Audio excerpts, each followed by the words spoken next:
Why Trump's enthusiasm edge over Biden could matter.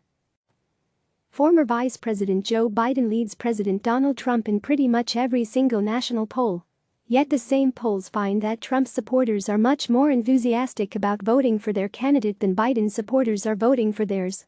This split is potentially a good sign for Trump because the candidate who has led on enthusiasm, or a closely related question, has won every presidential election since 1988, though there are reasons to think Biden could break this streak.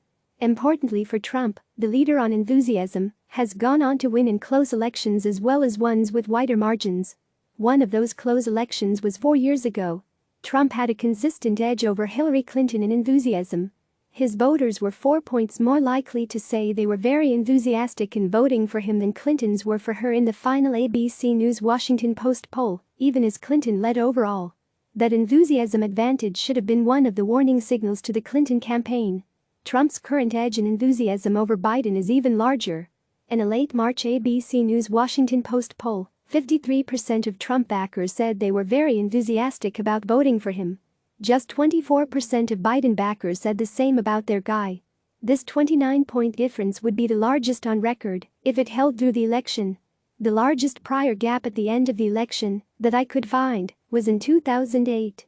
Back then, 67% of Barack Obama voters said they were very enthusiastic about voting for him.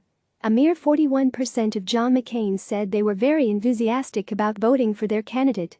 McCain, like Biden, was someone who had run for president previously and was seen as closer to the center than most of his primary rivals.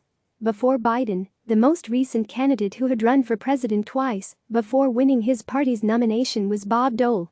Dole lost. A minority, 40%, of Dole voters said they strongly favored him in an October 1996 CBS News New York Times survey. The majority said they did so with reservations or because they didn't like his rivals. Bill Clinton's voters were 10 points more likely than Dole's to say they strongly supported him. If nothing else, enthusiasm can manifest itself through the difference between registered and likely voters. If one side is more enthusiastic about their candidate, you could see them benefit by doing better among those who actually cast a ballot as compared to all voters. Yet, there are a few reasons to think that 2020 will end up differently than these past years in terms of enthusiasm. Actually asking people who they're going to vote for is much more predictive than looking at enthusiasm. Since 1988, the average difference between the margin in the final national polls of likely voters and popular vote has been 2 points. During that same period, the average difference between the enthusiasm edge margin and the popular vote was 7 points. That is, you'd rather be ahead in the top-line number than enthusiasm.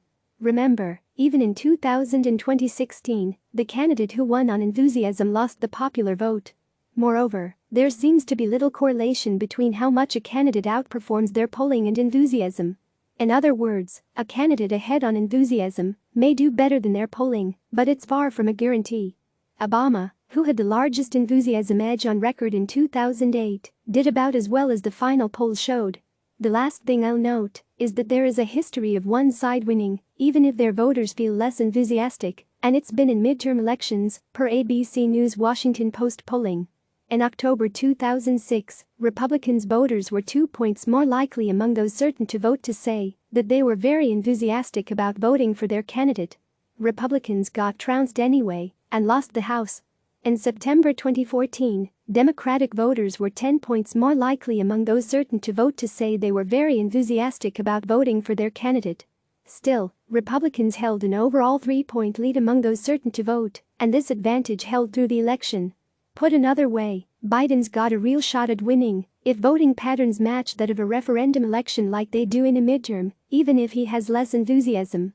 As I've noted, 2020 does look like a referendum.